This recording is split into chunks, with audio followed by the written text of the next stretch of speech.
ভাই চ আরে অত ভালো ড্রেস করতে আমরা রাখতে পারলাম তো আরে একটা নিয়ে গেল তো আরেকটাই দেবো। হ্যাঁ বল এই বলছি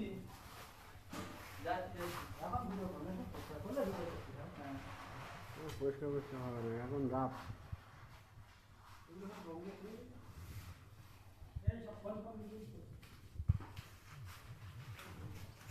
আমাদের যখন পার্টি আছে কিন্তু আমরা রিয়াজ আগেই বলে দিচ্ছি ভেতরে বলে রাখলো কি আমাদের পার্টিগুলো যখন আসবে এখন ও দেখা রিয়াজ ইসরারি রিয়াজ এরকম বলে ম্যাডাম যে কাজ হবে না বুঝতে পারলো কারণ আজমির ওখানে আমি আর যাই অনেক লোক বলে যে ইয়ে দেখা দিচ্ছে নিকাশ সময় থেকে আবার ফেলার হবে কিরাম ফেলার খালি ফেলার ভর্তি ফেলার অমুক জায়গায় গেলে আমার সময় কিন্তু দেখা দিচ্ছে